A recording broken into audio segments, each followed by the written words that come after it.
आज बात करेंगे कुछ ऐसी गलतियों की जो भाजपा ने जानबूझ के की है या हो गई है, ये नहीं पता। पहली इन्होंने गलती ये करी है कि 1 अक्टूबर को इलेक्शन डेट रखी है वोटिंग की। अब आप जानते हो कि 1 अक्टूबर ट्यूसडे है,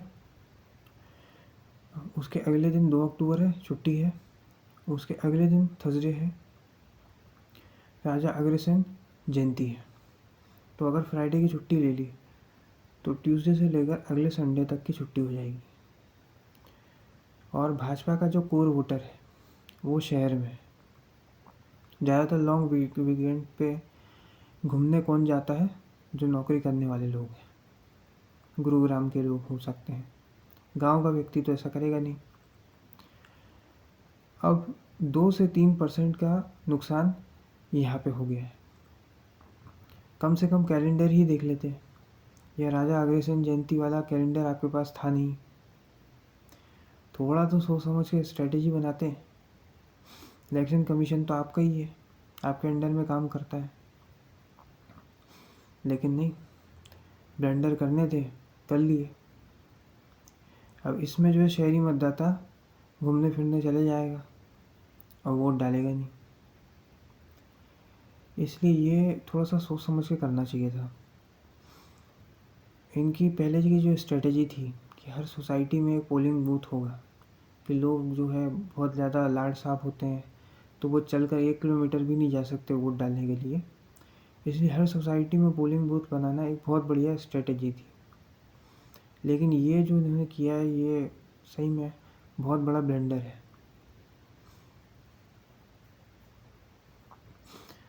अब अगर इनके वो 2-3% का भी अगर लॉस होता है शहरी मतदाता के कारण, जॉब करने वालों के कारण, तो आप तो जानते हो विधानसभा में 5-5 हज़ार के वोट से अंतर पड़ जाता है। और इसमें जो है जेजेपी भी वोट काटेगी और कांग्रेस का भी वोट है। तो ये बहुत स्ट्रेटेजिक भूल है इनकी इलेक्शन के जस्ट पहले ही। दूसरी इनकी गलती है कि इन्होंने स्टेटमेंट दे दिया कि अगर कांग्रेस SC/ST को इतना ही सपोर्ट करती है तो कुमारी शैलजा को CM कैंडिडेट घोषित कर दीजिए। अरे आप क्यों उनको एडवाइस दे रहे हो? आप उनको क्यों समझा रहे हो?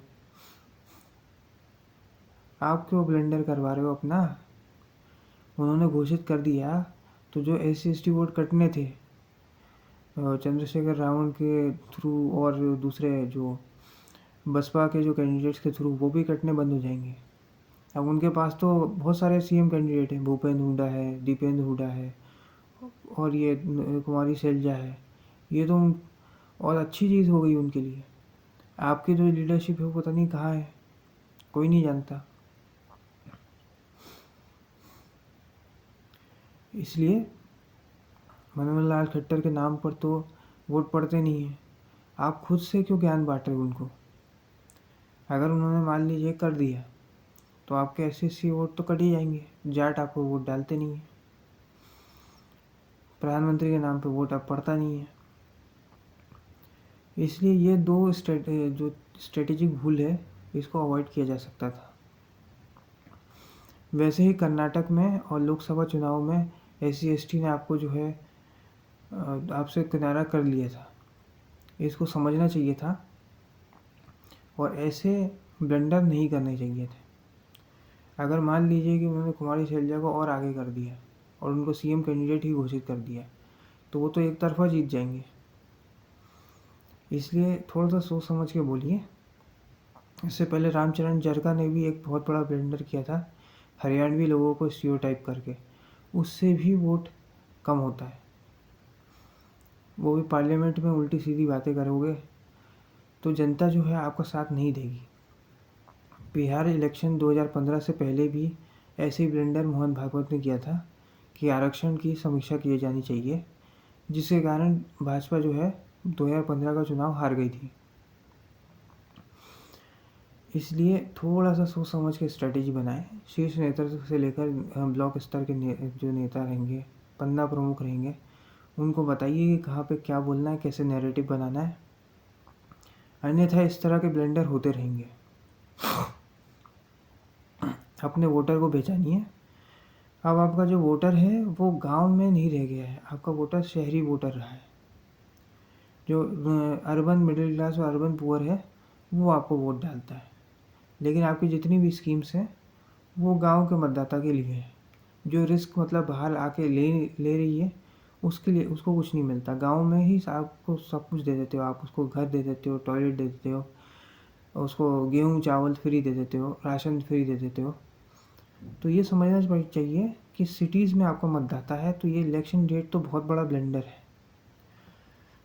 अगर आपका जितना वोट शेयर है पिछली बार का, उसमें 2-3% ये कम करवा देंगे, बाकी जो है स्टेटमेंट जो दिए जाते हैं वो ब्लेंडर करवा देंगे। और अब ब्रांड मोदी तो वैसे ही इरोड होना चालू हो चुका है। वैसे वोट नहीं आते जैसे पहले आते थे आपके नाम पे, जैसे जनता आपको सुनना चाहती थी। अब वो एक ही चेहरा एक से पक चुकी है। सेम वही कहानियाँ, सेम वही नैरेटिव, वही जुमलों से लोग पक चुके हैं। जनता को कुछ नया चाहिए। अब आप सोच रहे हो कि यूनिफाइड पेंशन स्कीम बहुत बड़ा मास्टर स्ट्रोक है, तो सरकारी जो नौकरी करते हैं वो 1% से भी कम है। और अब ये नहीं चलता कि हमने इतने करोड़ टॉयलेट बनवा दिए, इतने घर दे दिए। अब कुछ ना कुछ लोगों को नया चाहिए। वो आपकी स्टोरीज जो 2014 और 19 में बिका करती थी, अब वो बिकना बंद हो गई है। हालांकि 2019 में आपकी पूर्ण बहुमत की सरकार भी नहीं बनी थी, और दंगों के समय आपके नेता ने ये भी कह दिया था कि सरकार सबको सुरक्षा नहीं दे सकती। तो इस प्रकार के अगर आप ऐसे ब्लंडर करोगे तो कैसे जीतोगे? और आपकी लीडरशिप मेन कहाँ पर है? आपके पास तो कोई बड़ा सीएम कैंडिडेट है भी नहीं। नायब सैनी के नाम पे वोट पड़ेंगे नहीं पड़ेंगे, इस पर भी लोगों को संदेह है। और बाकी लीडरशिप कहाँ है कोई नहीं जानता। कांग्रेस के पास तो 4-5 सीएम कैंडिडेट के चेहरे हैं, और ये ब्लंडर करने के बाद तो आपने कुमारी शैलजा की जो स्थिति है और उसको स्ट्रॉन्ग कर दिया है। इसलिए थोड़ा सा सोच समझ के बात करिए, कहीं पे कुछ भी उठाकर मत बोल दीजिए। जो लोकसभा चुनाव था वहाँ भी आपने ये सब बोला था कि कांग्रेस आ जाएगी तो तुम्हारा मंगलसूत्र ले जाएगी, कांग्रेस आ जाएगी तो तुम्हारी भैंस खोल के ले जाएगी। कोई फ़ायदा नहीं हुआ। आपकी 60 सीटें कम हो गई, आप 303 से 242 पे पहुँच गए। इसलिए पूरी नेतृत्व को इकट्ठा करिए, समझिए कि चुनाव में जनता क्या चाहती है, थोड़ा सा सर्वे करिए, जनता से फीडबैक लीजिए, उस हिसाब से कैंडिडेट उतारिए, उस हिसाब से घोषणा पत्र जारी करिए। अन्यथा जो हिमाचल में हुआ है, जो तेलंगाना में हुआ है, जो लोकसभा चुनाव में हुआ है, वो हरियाणा में भी हो सकता है। और ऐसा लग रहा है कि जैसे आपने हार मान ली है कि ये तो जीतना ही नहीं है, तो जो उठा कर बोल दो। टफ फाइट दोगे तो राज्यसभा में भी जो विधायक चुन के आते हैं वो आपको राज्यसभा में भी चुन के देंगे। इसलिए थोड़ा सा सोच समझ के बोलिए। अब ये तो तारीख वाला तो ब्लेंडर हो चुका है, लेकिन फिर भी टफ फाइट दीजिए। ऐसे अगर आप हार मान गए तो फिर तो 10-15 सीट ही लेकर आओगे, फिर तो राज्यसभा में भी कुछ नहीं कर पाओगे, और विपक्ष भी मजबूत नहीं होगा हरियाणा में अगर हार गए। इसलिए तो आज के इस वीडियो में इतना ही। अगर ये वीडियो आपको पसंद आया तो वीडियो को लाइक करें, शेयर करें और चैनल को सब्सक्राइब करें। धन्यवाद।